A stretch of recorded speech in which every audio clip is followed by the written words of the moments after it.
warahmatullahi wabarakatuh. Welcome to Latte Talk. Latte Talk Volume 3 Part 4. That time I ada upload after Volume 3 Part 3 tu I ada upload about export because ramai yang WhatsApp me, ada inbox me from my messenger tanya tentang export. So ramai yang masih tak sabar nak tahu tentang export. But apa yang saya cuba lakukan di sini di YouTube channel ni untuk sharing daripada permulaan bisnes, apakah persiapan yang kita nak buat, because ekspor tu semua ada kaitan tentang persiapan kita. Kalau kita belum lagi ada cukup persiapan, kita tak boleh ekspor.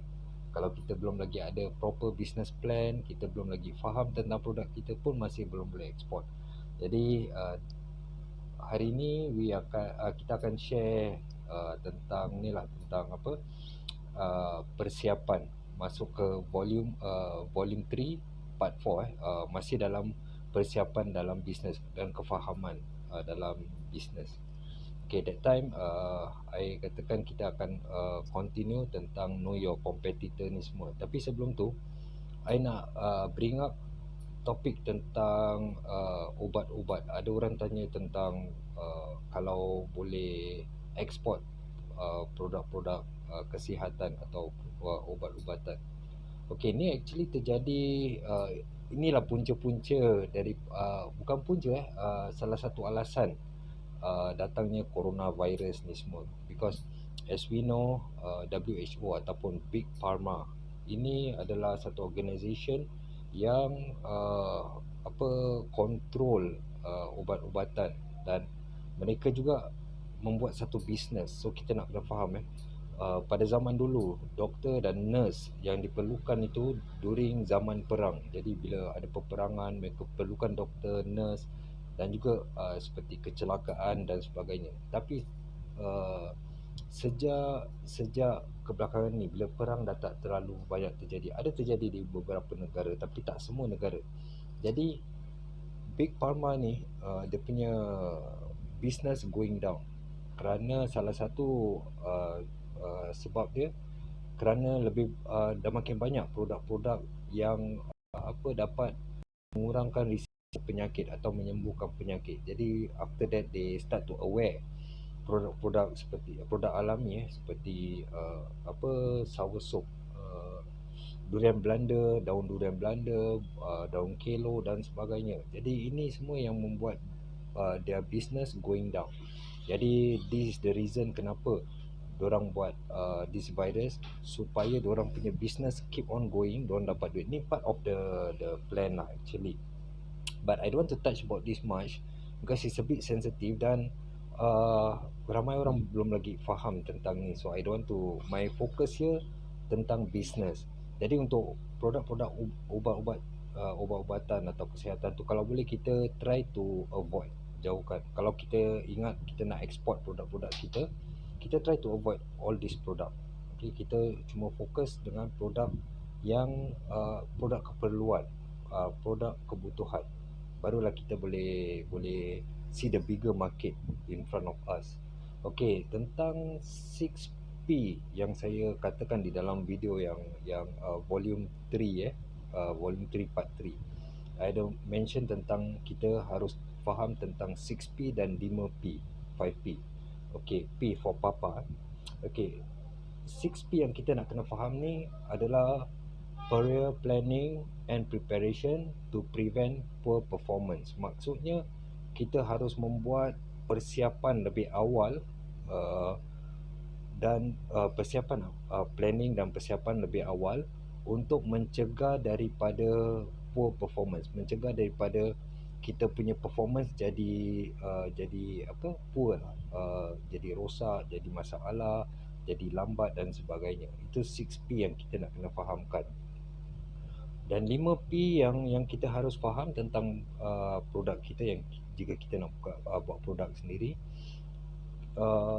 kita harus faham tentang first P yang pertama tu produk. Kita harus faham tentang produk. Second, people. Third, place. Fourth, packaging. Fifth, price. Okay, kenapa urutan dia first product? Okay, kerana kita kena faham dulu produk apa yang kita nak buat. Okay, kita nak jual satu produk. Jadi mungkin kita ada modal.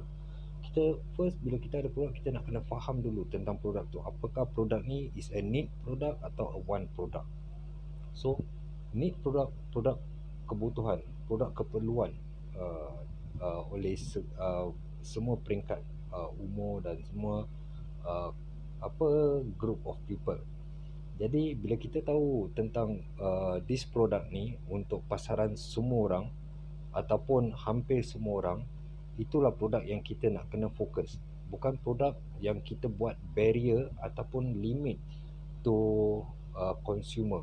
Contoh, bila kita buat satu produk ni limited only untuk perempuan, dan bila untuk perempuan, produk ni limit untuk certain age, perempuan yang umur daripada 16 sampai 45. Ini contoh produk kecantikan, lipstick ni semua. Jadi bila kita buat limit pada produk kita, itu yang membuat kita punya market tak dapat sebar luas. Itu yang membuat kita punya penjualan jadi slow.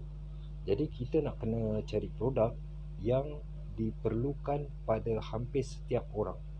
Contoh, kita ambil contoh lah, minuman, air minuman. Jadi kalau kita ambil minuman RTD, ready to drink, kita buatlah minuman kopi dalam botol ataupun dalam tin, dalam kaleng. Then from there, saya pakai earpiece because I tak nak ada background punya disturbance. Okay, jadi daripada situ, bila kita produce satu produk minuman, itu kita membuat kita punya pasaran tu sebar luas. Jadi bila kita dapat sebarkan, that means dalam satu family tu ada lelaki, ada perempuan, ada mak, ada anak dan sebagainya. Mereka dapat enjoy produk kita. Semua dalam keluarga tu dapat menikmati produk kita. Tapi kalau kita buat produk kosmetik contoh, kita punya consumer kalau dalam satu rumah mungkin mak dengan anak perempuan aja, yang bapa anak lelaki semua tak akan tak akan jadi kita punya consumer. Jadi daripada situ kita dah buat limit daripada kita punya produk untuk sampai kepada consumer, dan kerana itulah membuat produk kita slow, penjualan dia slow. Lagi satu, kalau kita ada kita nampak satu family, kita dah jual alat makeup kita. Ni I tak bermaksud untuk tell you all yang buat produk makeup ni suruh stop. Tidak. Maksudnya you all have to faham buat pesaing semua. Jadi bila kita tahu tentang produk, contoh produk kecantikan, I jual di satu rumah. So ibu dan anak perempuan, mungkin ada satu anak perempuan, they already bought satu powder lah, powder. Jadi yang lain semua tak gunakan powder, dan family ni tidak akan beli lagi daripada kita sampailah powder tu habis. Contoh sebulan baru habis. Jadi selama sebulan kita nak dapatkan repeat order atau repeat kita punya selling dengan orang yang sama tu ambil masa sebulan. Tapi kalau kita tengok bandingkan dengan minuman RTD yang diperlukan, yang consumer dia lebih luas, itu kalau kita beli satu pack dalam ada 6 botol, mungkin hari ini saya beli untuk keluarga saya, dan hari ini mungkin habis semua minum, dan besoknya dengan cara yang masa yang pendek saya akan datang kembali untuk beli yang kali kedua. Jadi daripada sini kita boleh nampak bahawa penjualan ini lebih cepat daripada penjualan produk-produk kemahuan. Jadi produk kebutuhan dengan produk kemahuan ni kita harus faham dulu lah bila kita talk about produk. Okay, itu the P yang pertama, produk. Kita nak kena faham. P yang kedua adalah people. Okay, bila kita dah tahu produk, kita nak kena tahu people dia. Siapakah kita pay target consumer? Okay, adakah hanya orang-orang tertentu, ataupun grup yang tertentu, umur yang tertentu, ataupun race yang tertentu. Maksudnya adakah ini hanya untuk orang Melayu, atau hanya orang Muslim, ataupun hanya untuk orang pekerja office, ataupun untuk semua orang. So kita harus tahu target kita, people, who are the people yang akan jadi kita punya consumer. Jadi first kita dah tahu produk, dalam masa produk tu at the same time kita tahu tentang people, kita pay target. Dan seterusnya bila kita dah tahu people, kita nak kena tahu pula tempat dia, place, the right place. Because kalau kita tahu kita punya produk ni, contoh produk minuman air minuman tadi saya kata, sekarang saya dah tahu produk ni untuk hampir semua orang, kira semua orang lah minum, because minuman. Second, kita dah tahu consumer dia siapa. Tapi kalau place, location dia salah, kita pun akan ada problem menjual. Contoh, kita ni produk dah betul, target dah betul, tapi tempat salah. I ambil minuman-minuman ni, I jual kat satu pulau yang tak ada penduduk, ataupun penduduk dia sikit. Jadi di situ ada place ni satu peranan penting. Kita harus tahu market kita, pasaran dia di mana. Mungkin di supermarket, mungkin di tepi pantai waktu summer musim panas, orang perlukan angin yang air yang sejuk, air dingin. Dan mungkin di bioskop atau di sinema, kalau bahasa Indonesia bioskop, di sinema orang pun perlukan air, ataupun during the apa-apa festive season, ataupun banyak lagi tempat. Jadi kita tahu pasaran kita di mana. So place is very important. Bila kita dah tahu produk apa, kita dah tahu target market kita siapa, dan kita harus tahu place, location untuk menjual produk kita. Dan bila kita dah tahu location dia, kita nak kena faham pula tentang packaging dia. Okey, packaging main peranan penting dalam bisnes. Bila kita ada produk yang bagus, kita tahu kita punya consumer siapa yang akan ambil kerana produk kita ni bagus ni, ada manfaat ataupun mudah ataupun murah. Kita dah tahu tempat location dia, tapi packaging dia kurang menarik. Itu juga akan menjejas penjualan kita. Kerana I just give satu contoh, I ada jual satu minuman. Minuman ni murah, bagus, sedap, dan boleh dikonsum oleh semua orang. Tapi kesilapan packaging. Mungkin di packaging tu I letak gambar muka I. Gambar muka I pakai songkok, pakai apa? Kain samping, pakai baju Melayu. Okey, itu membuat ini contoh je. Itu yang membuat I punya produk tak boleh move. Walaupun produk tu bagus, walaupun target market kita dah tahu semua, untuk semua orang boleh minum, walaupun I dah tahu tempat jualan yang paling bagus, location yang paling bagus, mungkin dapat masuk dalam Aeon ataupun Giant supermarket, tapi because of the packaging, I tetap tak dapat jual. Because mungkin I dapat jual tapi penjualan dia slow ataupun limited. Because bila I dah letak I punya foto, ini contoh I punya foto dengan kain dengan baju Melayu ni semua, consumer yang akan beli tu adalah orang-orang Melayu.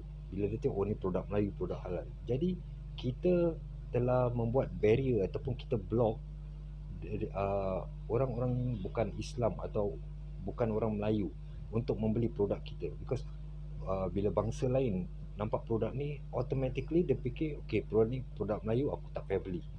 So itu yang membuat kita punya penjualan jadi slow, because kita dah tutup mereka punya interest to beli produk kita. Jadi dengan packaging macam gitu, ataupun mungkin nama, mungkin packaging okey tapi nama dia seperti kita ambil nama yang bagus-bagus lah, Barakah. Okey, Barakah pada kita umat Islam satu makna yang bagus. Makna nama tu Barakah. Tapi bagi orang-orang yang bukan Muslim ada, dan kita tahu orang yang anti Muslim ni pun ada banyak. Bila dia tengok nama Barakah, dia tahu automatically, oh ni produk Muslim, jadi dia tak beli. Jadi kerana nama ataupun kerana packaging tu membuat orang-orang yang orang lain yang bukan Muslim atau orang yang bukan Melayu tak beli produk kita.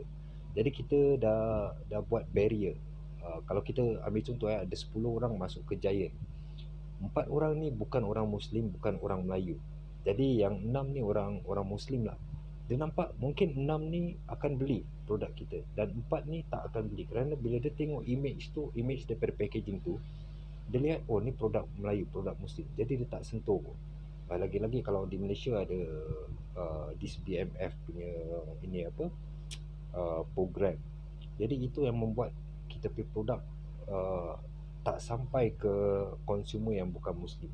Dan bukan itu je, bila kita nak export pun ada masalah, because orang-orang di luar sana, mungkin orang di Afrika ataupun orang di Europe, di UK yang tak suka Muslim, di Denmark, sebenarnya kita boleh dapat pasaran dia, tapi kerana nama dan kerana image packaging tu, itu yang membuat kita susah nak dapat pasaran di sana.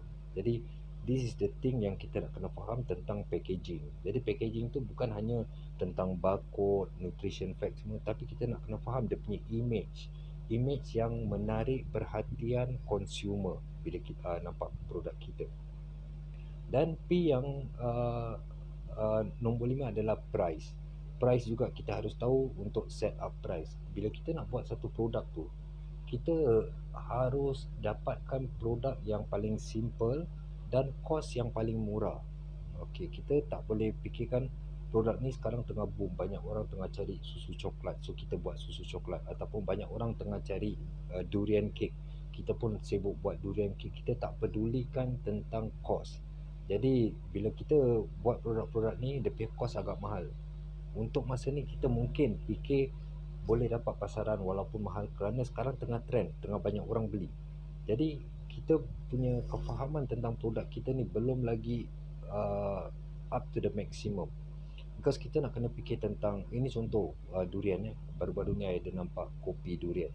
Mungkin kita tinggal di negara Asia, kita suka durian, kita buat kopi durian. Tapi bila kita tanya penggemar kopi yang really coffee drinker, mereka tak akan beli kopi durian. Mereka akan beli untuk nak tahu dia taste. Walaupun mereka penggemar durian, tapi mereka tak akan beli sebagai dia punya daily consumption. Mereka akan beli sesekali untuk nak dapat rasa durian ataupun ingin tahu produk itu. Sesudah tu dah cukup sampai situ. Dan itu juga satu kopi yang mengikut trend. Jadi bila kita buat satu produk mengikut trend, itu pun tak akan susah untuk bertahan dalam jangka lama, jangka panjang, bertahun-tahun, kerana itu seperti trend. Jadi bila kita tahu trendnya hanya during musim durian, kita nak kena fikir, what if musim durian ni dah tak ada? What if kalau tak ada lah, then harga durian tu mungkin makin mahal. Itu yang pertama kita kena consider. Dan yang kedua, what if orang yang tak suka durian, ada ramai orang tak suka durian, kita tak dapat market dia, that means consumer tu tak akan beli. What if kalau kita nak export ke luar negara, orang-orang luar dia minum ke, dia suka ke durian? Seperti kita tahu banyak orang putih tak berapa suka dengan durian. So kita nak kena faham dulu tentang sebelum kita buat produk, kita nak kena faham. Dan tentang price pun kita nak kena tahu. Bila dah tak musim durian, harga kos makin tinggi, dan mungkin ada kemarau ataupun mungkin banjir, jadi harga ni tak boleh stable. Jadi lepas tu kita nak kena tahu cost price akan menjejaskan retail price. Jadi bila retail price tu dah semakin tinggi, agak susah untuk kita export, because ramai orang yang faham tentang export ni, mereka fikir export ni bila dah export dah gunakan US dollar, that means dia punya profit tu lebih. Sebenarnya tak seperti apa yang kita fikirkan. Export sebenarnya sama juga dengan cara kita jual di local market. Cuma perbezaannya, bila kita export, of course kita punya produk dah dikenali di negara luar. Yang kedua, mereka akan beli dengan kuantiti yang banyak. Satu kali order, mereka beli kuantiti yang banyak. Itu je perbezaannya. Okay. Selain daripada tu, tentang profit almost the same. Cuma itu je lah yang dia punya manfaat, dia punya syok tu kita dapat kenalkan produk kita di luar, dan bila order tu kuantitinya banyak. Okay, so itulah 5P yang kita kena faham dalam business. Okay, dan seterusnya kita harus surround ourselves with the right people. Teman-teman kita, orang yang selalu dengan kita untuk dalam seharian. Bila kita katakan kalau kita tengok orang yang suka pancing ikan, then bila kita kawan dengan orang pancing ikan ni, nanti bila kita duduk dengan mereka akan discuss tentang pancing ikan, tentang umpan, tentang joran, tentang mata kail, tentang batu ladung dan sebagainya. Bila kita campur dengan orang pemain suka bola sepak, kita akan discuss tentang Liverpool, Juventus, Manchester United, semua tentang bola. So bila kita seorang business person, kita harus surround ourselves with the right people, orang yang positif, yang berfikiran bisnes. Jadi kita jangan lokek ilmu, kita share dengan orang, so supaya orang pun share dengan kita ilmu. Jadi daripada situ kita pay communication ni semua banyak pada bisnes. Daripada situ kita dapat more idea, macam mana kita nak kerjasama, macam mana nak dapatkan solution jika nak buat packaging ataupun apa. Jadi kita punya topik tu tak lari, kita tak campurkan dengan topik lain. So find the right people, surround ourselves, kita surround lingkungan kawan-kawan kita semua orang-orang pembisnes. Dan kita dan seterusnya kita have to ready to make a change. Kita harus berani membuat perubahan. Kita kadang-kadang dah terlalu apa comfort dengan kita punya zone nyaman, comfort zone.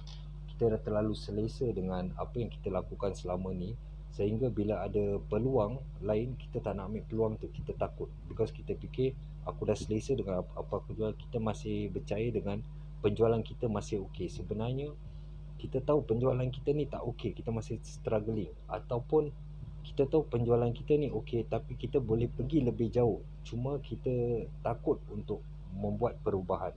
Jadi kerana kita takut membuat perubahan, itulah yang membuat kita susah apa maju ke depan atau susah mencapai sukses. Kita akan capai tapi agak lambat sikit because kita nak kena berani membuat satu perubahan dalam bisnes dan juga dalam hidup. Okey. Kita juga tak boleh malas selalu kasih alasan, tunggu. Ini pun salah satu kelemahan ataupun kesalahan dalam bisnes. Because selalu bila kita kata tunggu tu tidak akan terjadi kebanyakan. Because bila kita kata tunggu untuk sesuatu yang kecil, itu akan membuat kita lupa dan tidak melakukan. Ataupun bila kita ingat kita ada kerja lain, at last kita tak lakukan. Jadi orang-orang yang tak sukses ni kebanyakan mereka dah terbiasa dengan perkataan wait, tunggu. Jadi setiap sesuatu yang mereka lakukan tu nanti, tunggu, nanti, tunggu. Itulah yang membuat mereka sentiasa ke belakang. Kerana bila ada apa-apa peluang, mereka akan kata tak apa, nanti dulu, aku nak tengok dulu. Nanti dulu, sabar dulu, aku nak tengok dulu. Jadi itu yang membuat mereka lambat. Dan ada juga yang selalu memberi alasan, tak boleh, panas, jauh, susah, tak ada waktu. Jadi terlalu banyak alasan. Ini pun punca-punca kita gagal dalam bisnes, selalu memberi alasan. Dan of course laziness, bila kita malas membaca, malas mendengar, malas nak belajar, malas perbaiki diri, malas nak upgrade diri kita dalam bisnes. Ini semua malas ni yang akan membuat kita stay where we are. Kita tak dapat tak dapat maju ke depan.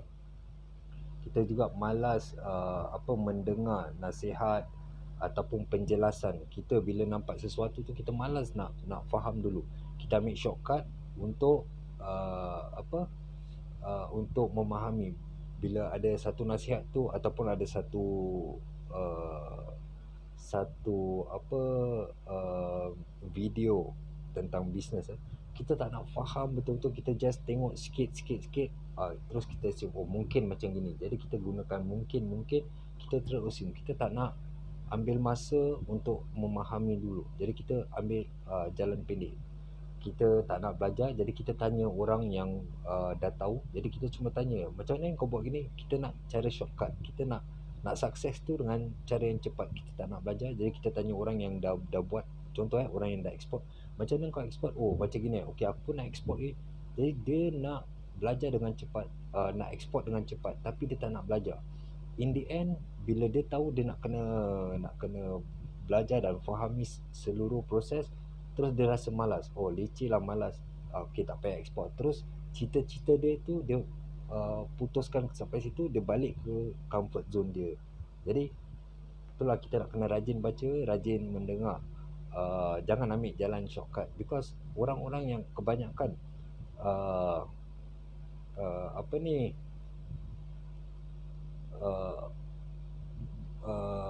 yang ambil shortcut ni kebanyakan tak dapat sukses, because orang nak jalan pintas. Jadi kita nak kena yakin dengan apa yang kita buat. Kita nak kena yakin yang ilmu tu Allah beri pada kita. Kenapa peluang-peluang ni datang pada kita? kita tak boleh nampak tu sebagai negatif, because segala sesuatu yang datang pada kita adalah gerakan daripada Allah. Jadi bila kita nampak satu ilmu tu, kita tahu bahawa Allah ingin kita mendapatkan ilmu tu. Tapi bila kita tak nak belajar, kita ambil yang negatif, bermakna kita memilih untuk menolak ilmu tu.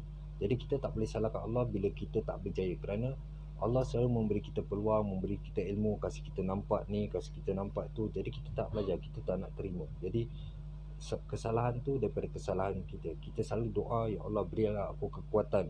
Tapi bila Allah beri kita dugaan untuk kita jadi lebih kuat, kita tak terima tu ujian atau dugaan itu. Bila Allah kasih kita sesuatu untuk kita nak ilmu, nak sukses dalam bisnes, Allah kasih kita jalan, kita buat perkara tu seperti, oh susah aku nak belajar, aku tak faham belajar gini, aku lagi suka belajar secara praktikal. Jadi kita yang selalu dengan penuh dengan alasan ni tak akan sukses, because Allah tetap memberi kita, tapi kita selalu menolak. Jadi itu ada contradiction dengan apa yang kita lakukan. Kita doa, kita minta, Allah kasih, kita tolak. Jadi apa gunanya kita minta pada Sang Pencipta tapi kita tolak bila Sang Pencipta kasih kita. So ini juga kita nak kena faham tentang apa, kefahaman bisnes, apa yang kita harus lakukan semua. So bila ada sesiapa buat offer dalam bisnes, sometimes kita nampak ada business opportunity ni semua. First, kita jangan fikir tentang kekayaan, because when I see ada posting di Facebook, di Instagram, bila ada posting, oh join kami akan dapat RM5,000 dalam masa 1 minggu. So orang-orang akan cepat tertarik dengan posting-posting ini, because dalam diri mereka kebanyakan orang-orang macam ini, mereka buat bisnes bukan kerana mereka suka bisnes, tapi mereka buat bisnes nak jadi kaya, nak cepat kaya. Jadi bila kita fokus pada nak buat bisnes cepat dapat duit, cepat kaya, itulah kesilapan yang besar, because kita dah tak fokus dengan apa yang kita harus hati-hati. Kita fokus untuk nak dapat duit dengan cepat. Dan orang-orang macam gini lah yang senang scammer menipu mereka, because scammer ni tahu kelemahan you all di mana. Kelemahan you all nak cari duit, nak cepat kaya. Jadi dia akan gunakan dengan testimonial, fake testimonial. Orang ni dah kaya, dia buat screenshot sendiri, dia pakai beberapa handphone, ataupun dia just pakai satu handphone, gunakan WhatsApp biasa dan WhatsApp business, buat satu communication. Ya tuan, saya dah terima duit RM5,000, terima kasih tuan, Alhamdulillah. Jadi dia gunakan semua screenshot ini sebagai satu testimonial. Jadi orang-orang yang tamak ni, yang nak jadi cepat kaya, bila dia nampak testimonial ni, dia tak nak faham dulu tentang macam mana bisnes ni, macam mana boleh dapat duit banyak gini, apakah, di manakah risiko. Dia dah tak banyak tanya, dia cuma tanya macam mana nak join, macam mana nak cepat kaya, itu je. Dan setelah itu barulah mereka sedar bahawa mereka tertipu. Jadi dalam bisnes ni kita tak boleh fikir tentang cepat jadi kaya, cepat ini. Semua orang nak jadi kaya. Ada ramai orang yang berhutang, so dia nak cepat dapat duit, jelaskan hutang ataupun masalah mereka. Tapi janganlah cepat terpedaya dengan offer-offer seperti itu. Tapi itu tidak bermakna bila ada satu opportunity tu kita tolak. Okay, bila kita nampak sesuatu opportunity, satu peluang, kita nak kena faham dulu peluang ni, dan kita tengok di manakah risikonya. Kita jangan takut bertanya, kita have to open, because kita nak go into the business. Sebelum kita go into the business, kita nak kena faham dulu. Jadi kita open conversation, tanya macam mana ni cara dia, macam mana jika tak ada capital, apa yang harus aku lakukan, apakah di manakah risikonya, bagaimana jika tak dapat jual, bagaimana. So all this question, kita jangan takut bertanya. Then from there kita boleh tengok whether opportunity atau peluang yang kita nampak ni suits us ataupun tidak. Tapi kita jangan tolak mentah-mentah, ataupun kita jangan terima mentah-mentah. So setiap opportunity tu kita harus ambil, analyze dan pelajari dulu sebelum kita membuat apa-apa keputusan. Dan seterusnya dalam bisnes, kita harus ada di fikiran kita, jangan ada perkataan fear, takut fear, doubt, ini semua jangan ada. So kita jangan takut bila kita nak buat bisnes. Aku takut rugi, aku takut tak boleh laku, aku takut tak boleh jual, aku tak ada perkataan takut dalam bisnes. So selagi kita asyik takut itu takut ini pun kita tak boleh berjaya. So orang-orang yang sukses tu di luar sana, bila kita tengok orang tu semua tak rasa takut. Mereka ambil tantangan itu, that challenge, mereka lakukan. Mereka tak tunggu orang lain lakukan baru mereka lakukan. Mereka selalu menjadi orang pertama melakukan, barulah orang lain ikut. If you see like Alibaba, sebelum Alibaba bermula, dia ikut siapa? Dia tak ikut siapa-siapa. Dia buat, sekarang orang banyak ikut dia. Seperti Facebook ni semua. So orang-orang ni yang sukses, orang yang melakukan dahulu, bukan orang-orang yang kemudian hari. Jadi bila kita nampak sesuatu tu, sebelum orang lain lakukan, kita lakukan. Kita pelajari, fahami dan lakukan. Kita jangan tunggu sampai orang lain dah jalani, dah sukses baru kita nak masuk. So kita jangan takut. Yang kedua, jangan ragu-ragu. Bila kita jangan, boleh ke tidak, jangan ragu-ragu. Bila kita nak buat bisnes, kita dah, setelah kita pelajari, fahami, solat istikharah, bismillah, tawakal, terus kita lakukan. Dan jangan suka membuat asumsi. Okay, kita jangan assume, oh ni mungkin scam, ni mungkin tipu, ni mungkin. Jangan buat asumsi. Sekali lagi, kita harus faham segalanya sebelum kita membuat any judgement. Dan yang orang yang selalu sukses, semualah, I can say semua orang yang sukses tu, mereka lah orang-orang yang berani ambil tantangan dan ambil challenge. Bila ada sesuatu perkara tu negatif atau apa, mereka akan challenge untuk membuktikan bahawa mereka boleh lakukan. So they love challenge. Bila when we love challenge, then we can see kita punya limit ni sebenarnya tak ada batas. Because kita yang sebenarnya buat batasan dalam hidup kita. Bila kita lakukan sesuatu, kita akan kata, oh aku dah tak boleh, aku dah penat. Bila selagi kita cuba, tidak ada perkataan tidak boleh. Tapi bila kita stop mencuba, di situlah kita akan berjumpa perkataan fail, kita gagal. Because kita dah stop di situ, that means kita gagal. Tapi selagi kita tak stop, selagi itu kita tidak akan nampak perkataan gagal di dalam diri kita. Kita akan terus walaupun kita dah jatuh banyak kali, kita terus, that means kita belum gagal. Memang kita dah jatuh tapi kita teruskan, that means kita belum gagal, pasal kita masih terus. Okey, ini kita boleh tengok dalam situasi kita. Bila kita uh, tersepit, kita akan go to the extreme sampai kita dapat. Tapi bila kita tak tersepit, kita jadi malas dan kita akan membuat alasan, dah aku dah tak boleh, dah terlalu penat, dah terlalu stres. Jadi kita yang apa, keluarkan perkataan gagal dalam diri kita. Kita yang give up.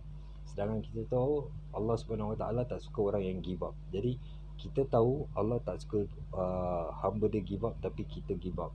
Seperti kita tak peduli apa yang Allah firman ataupun sampaikan pada kita.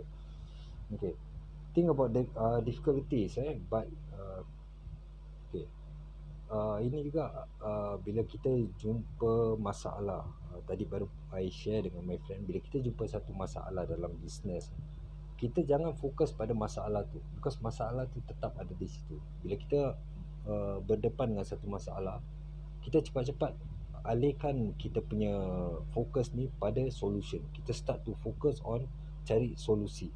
Apakah solutionnya? Kita focus on, keep on searching for solution. Kita jangan fokus pada masalah, because masalah tu tetap ada di situ. Ini contoh, kita ada enemy lah dalam bisnes ni. Kita pasti ada enemy, pasti ada orang tak suka kita. Bila dia buat posting, dia kata kita scam lah, penipu lah, ataupun jual barang tak bagus, kita jangan fokus pada masalah tu. Kita jangan stres kerana orang tu kata kita tak bagus atau apa. Kita fokus pada solution. Apa yang boleh membuat orang ni diam, ataupun apa yang boleh membuat orang ni tak kasih feedback, negative feedback. So kita harus fokus pada solutionnya. Bila kita dah tahu solutionnya, masalah tu dah tak ada apa-apa pada diri kita, tak affect kita punya business. So jangan fikir tentang kesusahan dalam bisnes. Kita jangan fikir susah, buat bisnes ni susah. Kita harus fikir tentang kita punya goal, apa yang kita nak dalam kehidupan kita dan dalam dunia bisnes. Apa yang kita nak, kita punya goal tu, kita punya niat dalam bisnes. Jadi bila kita fokus dengan kita punya goal, apa pun kesusahan kita dapat tempuh kita punya ni lah, apa, tujuan. Jadi kita harus tahu dalam bisnes ni tak ada orang yang akan push kita, tak ada orang yang akan mendorong kita setiap kali kasih motivation, kau buatlah ni, kau masih boleh. Tak ada orang. So kita harus push ourselves, kita harus push kita punya diri sendiri walaupun tak ada motivation daripada orang lain, tak ada sokongan daripada orang lain, tak ada dukungan daripada orang lain, kita have to push ourselves. So itu yang membuat kita ke depan. Kalau kita asyik nak duduk tunggu motivation atau tunggu sokongan atau dukungan daripada orang-orang, itu agak susah. Jika orang-orang tu kasih negatif, then kita pun terikut negatif, because we have to make our life, tak ada orang pegang remote control bilang kita okay buat ni, kita buat. Orang ni kata jangan buat, kita jangan buat. So we have to hold kita punya own remote control. Kita harus control diri kita, jangan kasih kita punya life punya kehidupan kita, remote dia kasih pada tangan orang lain sampai orang lain control kita. So kita nak kena control diri kita untuk maju ke depan. So kita nak kena tahu tentang uh, tidak ada apa-apa dalam dunia ni yang impossible, because dalam perkataan impossible tu kita tahu, semua orang dah tahu perkataan dia impossible. So boleh, tetap tak ada apa-apa yang di dalam dunia ni impossible, semua boleh berlaku. Itu tergantung pada kita, bagaimana kita handle situation tu, di mana kita kita cepat give up ataupun cepat putus asa. Okay, so itulah beberapa perkara yang kita harus faham tentang bisnes sebelum kita memulakan bisnes. Okay, sekarang kita beralih pada pro, uh, topik want or need. Okay, ini topik yang agak ini interesting. Uh, yang tadi saya ada katakan tentang 5P, 5P, P for Papa. Okey, tentang produk. Okey, bila kita nak buat produk, sekali lagi saya jelaskan, bila kita nak buat nak jual produk, tak kira lah produk orang ataupun produk kita sendiri.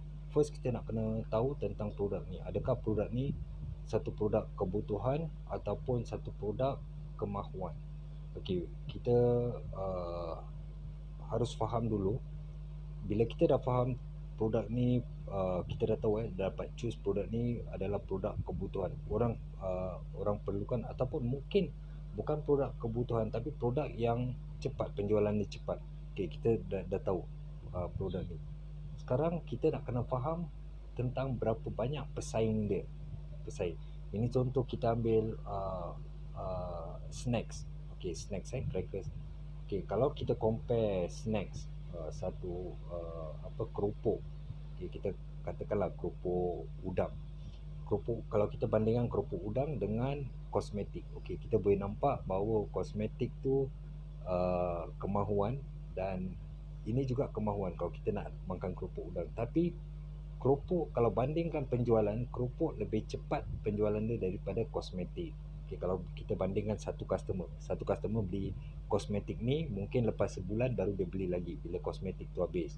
Tapi kalau keropok dia boleh beli mungkin hari yang sama ataupun besok ataupun 2 hari kemudian dia akan beli lagi. Jadi penjualan dia lebih cepat, dan juga harga pun of course lebih murah daripada kosmetik. So bila kita dah tahu, sekarang kita nak kena tahu produk kita ni, yang produk yang kita jual ni, adakah produk ni banyak pesaing. Kita nak kena study dulu berapa ramai pesaing dia, berapa ramai orang yang menjual produk yang sama, di manakah mereka pasarkan. So kita nak kena faham, kalau produk ni terlalu banyak pesaing, kita try to avoid.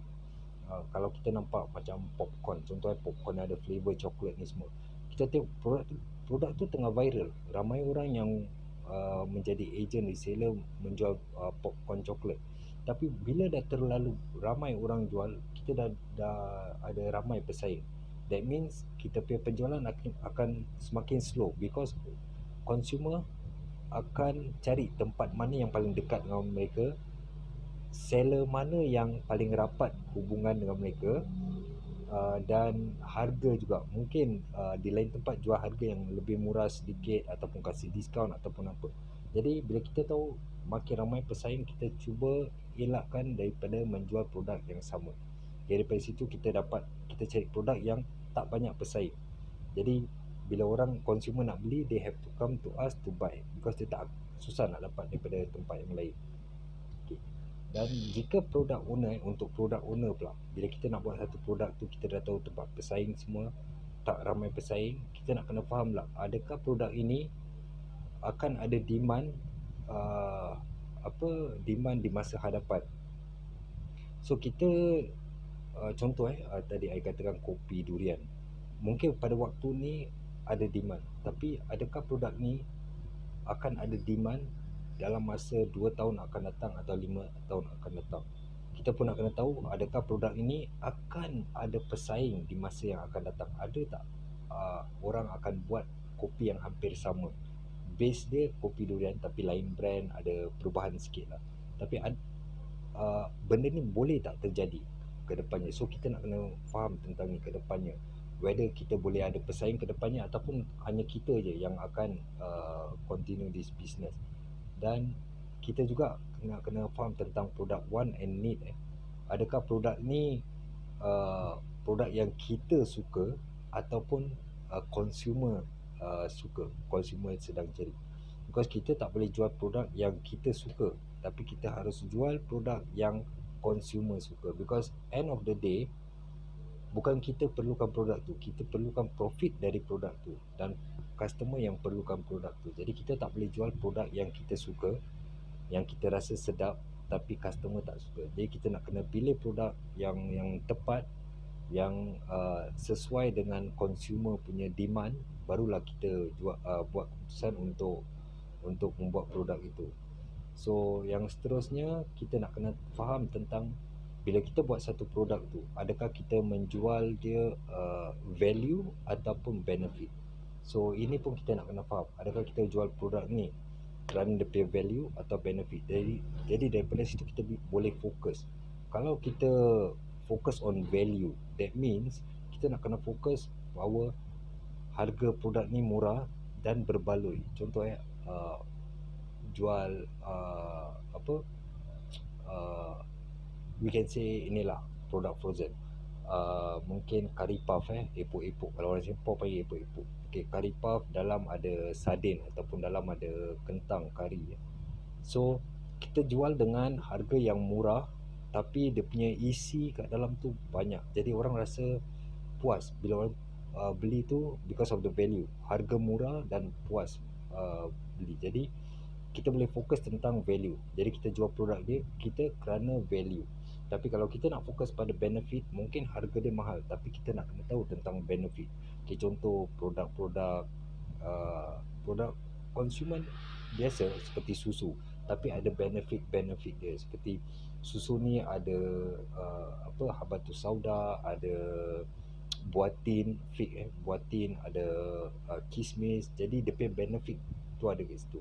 Jadi bila kita jual produk tu, kita fokus on the benefit. Kenapa harga dia agak mahal sikit? Kerana benefit dia.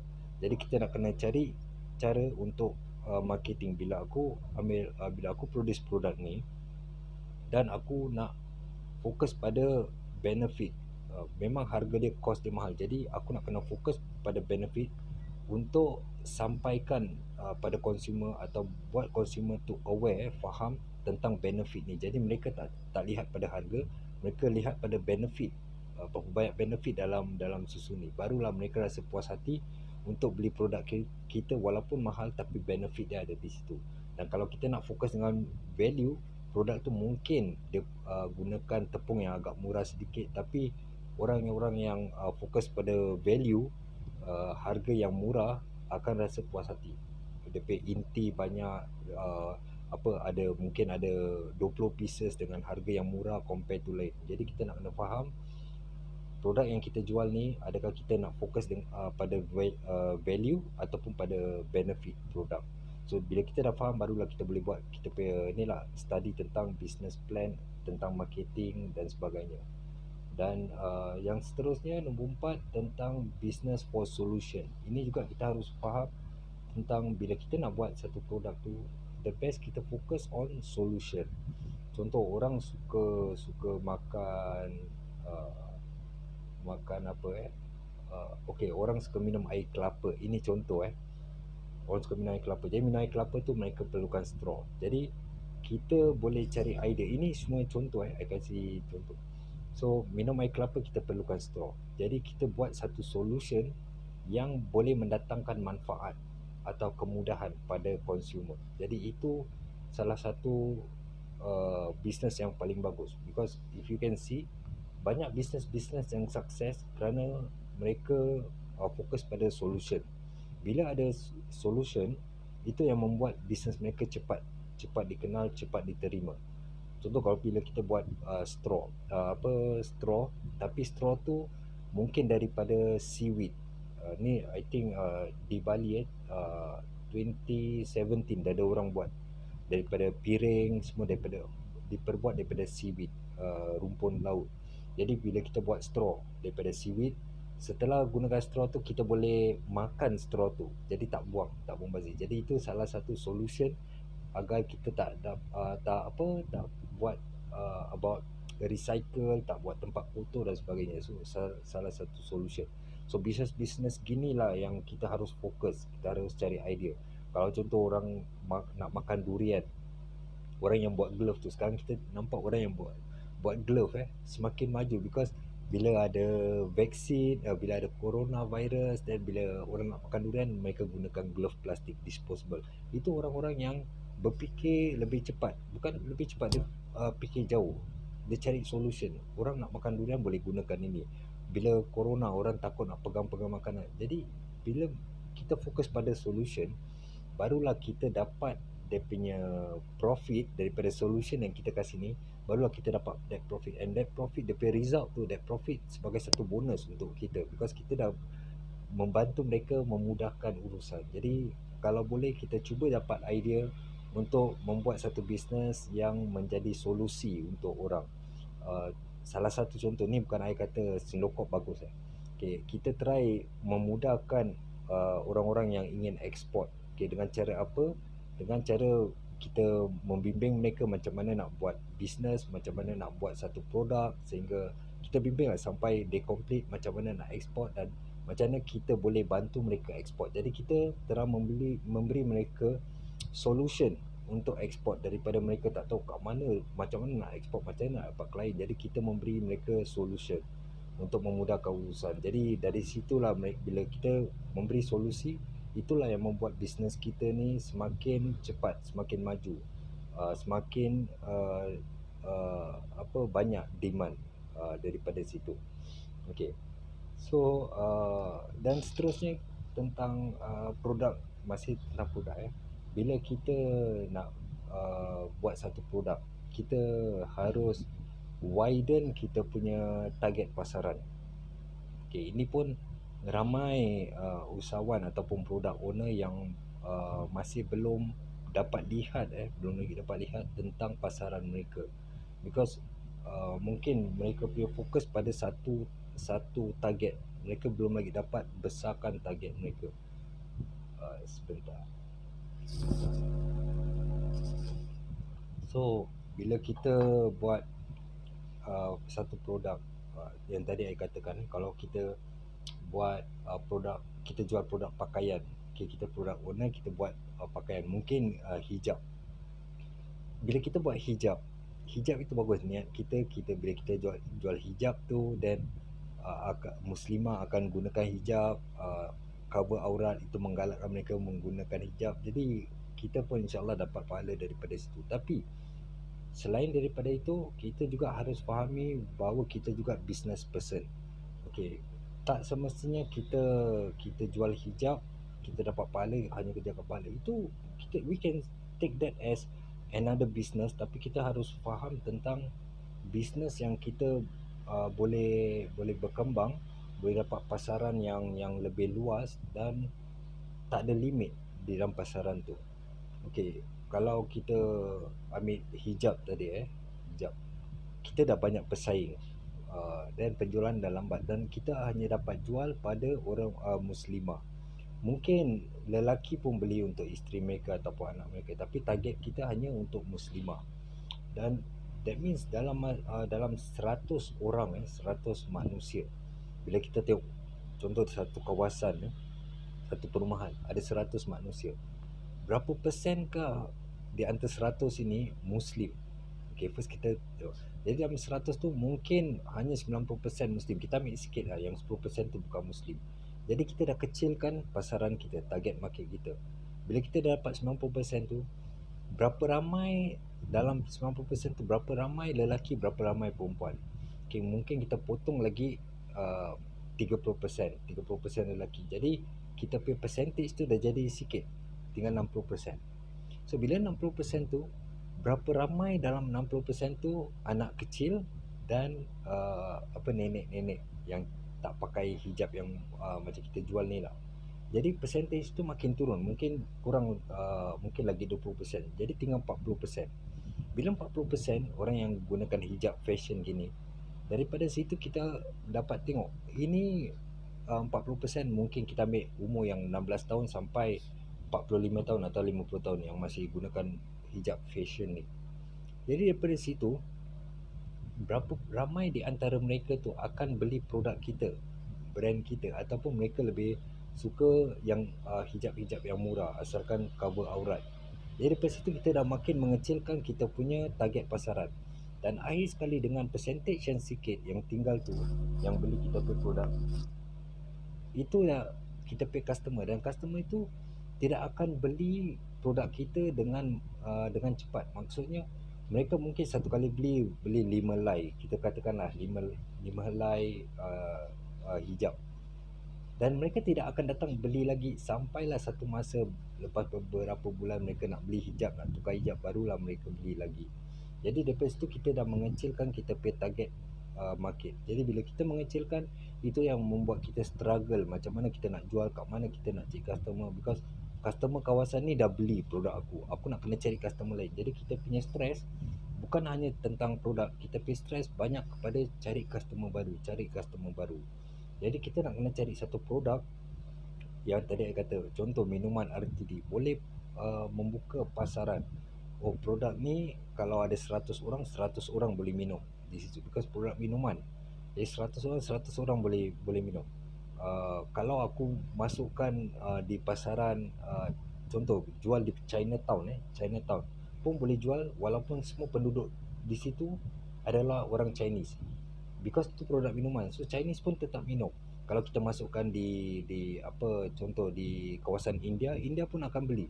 Jadi dia punya pasaran tu kita dapat luaskan, dapat widen our market. Bila kita dapat produce produk yang kita understand produk tu dan pasarannya, barulah kita boleh buat keputusan untuk membuat produk tu. Barulah kita tahu market kita ni bukan hanya di situ, tapi kita dapat pergi lebih jauh.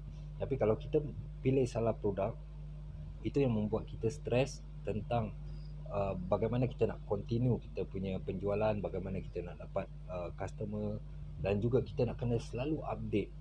Okay, update kalau kita into fashion, jual hijab, jilbab, makeup, kita selalu nak kena update. Okay, musim ni brand ni dah tak laku, kita nak kena cari lagi produk yang baru, design yang baru. Jadi kita akan stres di situ. Kita rasa orang tak beli, mungkin ni design dah lama dah, kita nak kena cari design baru. Jadi kita punya penat tu di situ, stres nak cari produk dan juga stres nak cari customer. Tapi kalau produk FMCG yang tadi saya katakan, fast moving consumer goods, okay, produk-produk yang fast moving, penjualan dia cepat, consumer goods. So produk-produk ni yang kita kurang stres. If you can see, I punya produk yang biasa I import, export, distribute ni semua, I choose FMCG because cepat penjualan dia dan I tak perlu stres. Kalau minuman tu memang I tak perlu fikir ni nak upgrade macam mana lagi minuman ni, nak cantikkan macam mana, because minuman tetap minuman. Kalau kita tengok minuman Israel tu, Israel lanatullah, minuman Coca-Cola, berpuluhan tahun minuman tu tetap situ, tetap laku, tetap berkembang, because dia tak perlu nak upgrade. Cuma baru-baru ni Coca-Cola baru sesekali, kalau minuman sesekali baru kita improvise sikit lah. Baru-baru ni Januari 2001, Coca-Cola baru launch satu minuman Coca-Cola with coffee, coffee cola.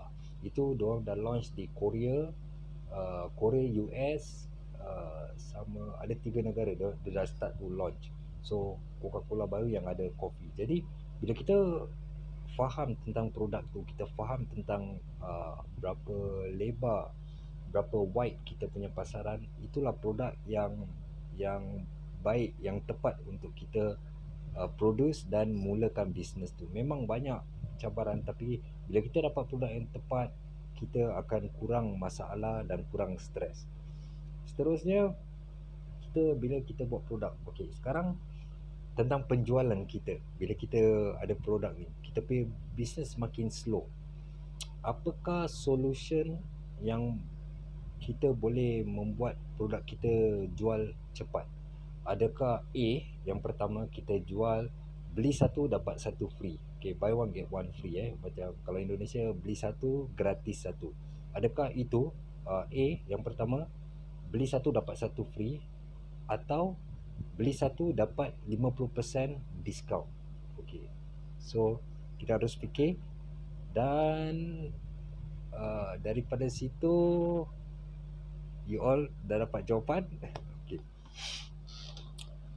Kalau you all menjawab yang pertama A, beli satu dapat satu free, jika you all fikir buat cara itu lebih cepat penjualannya, minta maaf, itu strategi yang salah. Okay, tetapi sesiapa yang memilih B, beli satu dan dapat 50% diskaun, itu jawapan yang paling tepat untuk menjual produk kita lebih cepat. Okay, kenapa I katakan gini? Ini contoh, I sekarang berada di luar, I sedang haus nak minum air. Jadi I nampak satu air, I nak minum. Tapi bila I nampak air ni, harga kos ni mungkin $1. Jadi bila I nampak di kedai ni $2, harga $2, beli satu dapat satu free. Okay, mungkin I tak tahu harga kos, tapi apa yang I faham, minuman $2, tapi aku perlukan cuma satu. Aku tak perlukan lagi satu, dan aku tak ada bag, aku tak nak bawa pun lagi satu. Jadi aku cuma nak minum satu, dan kerana tak ada pilihan, consumer akan memilih tak nak beli, because dia tak ada pilihan. Dia tak perlukan dua, dia perlukan satu. Jadi dia tak ada option, dia tak beli. Sama juga dengan bila kita tengok orang yang jual mungkin seluar, celana jeans, seluar jeans. Kalau Indonesia dia tak panggil jeans, dia panggil Levi's tu jeans. Okay. Levi tak salah tu, jeans Levi. Okay. So bila kita nampak di kedai-kedai jual celana Levi's jeans, buy one get one free, automatically kita sebagai pembeli, kita tahu, oh ni harga memang harga dua, harga dijadikan satu. Itu automatically ada. Ataupun orang yang tak tahu, mungkin dia fikir aku perlukan satu je jeans untuk aku pakai, aku tak perlukan dua. Jadi kerana dia tak ada option, dia tak akan beli, walaupun beli satu dapat satu free. So itu yang membuat customer tak beli, kerana dia tak ada option yang lain. Okay, ataupun dia perlu tiga, jadi dia tak boleh dapat tiga, dia harus dapat empat. Okay, jadi itu yang membuat customer tak ada option, tak ada pilihan, dan mungkin customer itu membuat keputusan tidak beli.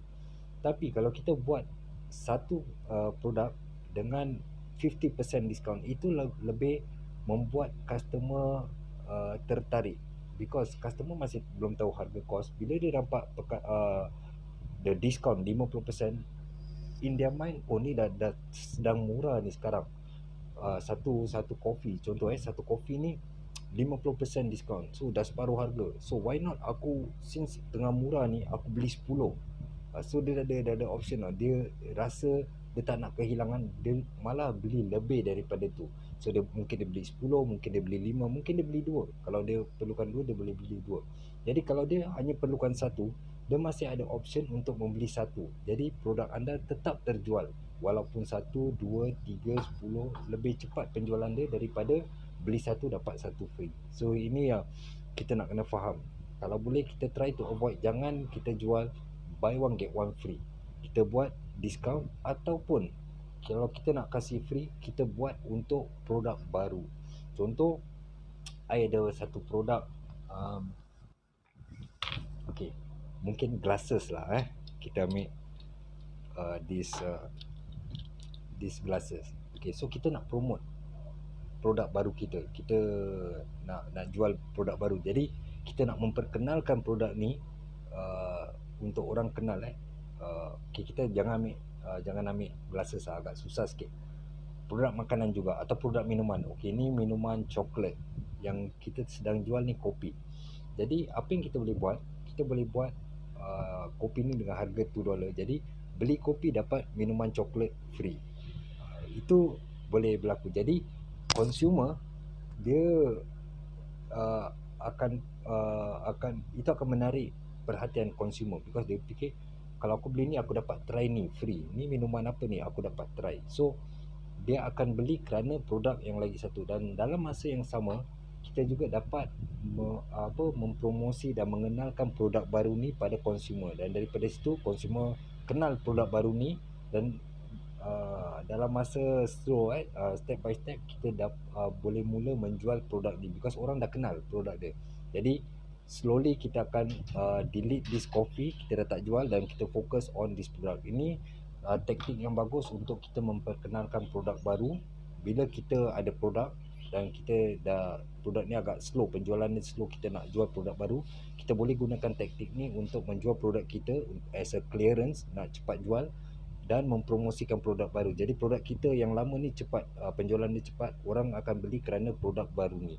Dan dalam masa yang as time goes by, produk kita lebih mudah kita nak jual, because orang dah mula consume, dah mula kenal dan sebagainya. Okay, ni dah 1 jam a bit more I nak share tentang produk want and need tentang perbezaan produk. Okay, bila kita jual produk kita, okay, bila kita buat satu produk, kita nak kena faham tentang what so good about our product. Itu yang kita nak kena faham. Because kita tak boleh katakan produk aku ni bagus, orang lain punya produk mungkin sama tapi rasa dia lain. Produk aku rasa dia lebih rangup. Kita tak boleh gunakan perkataan itu, because we have to understand, bila kita buat satu produk, bila kita jual produk kita, kita tak ada time untuk explain dengan consumer. Kita cuba imagine kita punya produk ni walaupun lebih rangup, lebih apa bahasa Indonesia dia, lebih gurih daripada yang lain. Bila kita masukkan di kedai-kedai, di supermarket, tak ada orang yang akan membuat explanation seperti itu. Tak ada orang akan katakan ni brand Calbee ni lebih sedap daripada Lay's, because tak ada orang lakukan. So bila orang nampak apa yang daripada packaging tu dan price, itulah yang membuat orang beli. Jadi kita harus tahu bagaimana kita menjual produk kita, bagaimana kita ingin sampaikan pada consumer bahawa produk kita ni bagus dan harus beli produk kita, bukan produk lain. So inilah yang important. Jadi kita tak perlu marketing seperti buat testimonial, ada orang kata produk ni sedap ataupun, kita tak perlukan itu. Usually my product, apa yang I gunakan seperti the important point di dalam kemasan itu. Okay, contoh my product standard, kebanyakan orang tahu produk Sindocop ni produk seperti apa. So my product, kita tak ada MSG, kita tak menggunakan MSG, iaitu like Ajinomoto, monosodium glutamate. Kita tak ada MSG, kita tak ada preservative. Kita preservative tu pengawet, kita tak gunakan pengawet. Kita tak ada gluten. Gluten biasanya orang yang ada kencing manis, ada darah tinggi, diorang a bit sensitif dengan gandum, gluten. So kita punya produk tak ada gluten. Kita punya produk natural, that means kita gunakan bahan alami, tanpa pengawet, tanpa chemical dan sebagainya. Dan ada beberapa produk kita menggunakan bahan organik. Jadi dengan packaging itu, bila kita masukkan di satu pasaran, contoh pasaran Europe, bila orang tengok packaging kita, orang akan tertarik, because mereka akan tengok, consumer akan tengok, oh produk ni tak ada gluten, halal, tak ada MSG, tak ada preservative. So they choose to have our product instead of produk lain. So dengan cara begitu, orang lebih memilih produk my product tanpa I explain dengan dia my product lebih bagus daripada orang lain. So itu salah satu. So di sini sebelum I akhir, I nak share something which kita boleh gunakan dalam packaging kita as a selling point. Okay, salah satu kita boleh gunakan, ini contoh, kalau you all involved in produk makanan ataupun minuman, you all boleh create satu selling point yang membuat orang beli your product tanpa you explain dengan dia berapa bagus your product. Okay, ini sebagai contoh orang-orang yang membuat produk coklat. I ada nampak di my Facebook ada beberapa orang menjual coklat. I think quite interesting, dia punya coklat bentuk telur gitu. What you all can do untuk boost your selling point, to boost your apa sales, by using this tactic. Okay, this tactic banyak orang yang gunakan, cuma kita tak belum lagi faham. Okay, contoh coklat tu you all gunakan koko daripada Malaysia ataupun daripada Indonesia ni mungkin. So you all buat satu coklat, so you all try your best to push this sales. Padahal ada cara yang lebih senang untuk you all jual coklat ni dengan satu selling point yang membuat consumer tertarik dengan produk anda. Okay, I kasih contoh, you gunakan, kita of course orang yang buat coklat ni perlukan koko. Okay, you get all chocolate, then you all beli coklat daripada Belgium. Okay, ataupun ada coklat di Malaysia, di Singapura, di Indonesia ada coklat. Kalau kita tengok coklat Belgian coklat, kita akan nampak coklat tu. So contoh kita perlukan coklat sebanyak 10 kilo. Jadi kita beli coklat Belgian ni mungkin 1 kilo je lah. Kita campurkan sekali dalam coklat. Jadi bermakna kita gunakan 9 kilo koko biasa ataupun coklat biasa dan 1 kilo coklat Belgium, dan kita campurkan membuat coklat kita, produk kita. Dan daripada situ di packagingnya kita akan tulis dia punya selling point Belgian chocolate. Okey, kita tak katakan 100% Belgian chocolate, jadi kita tak menipu.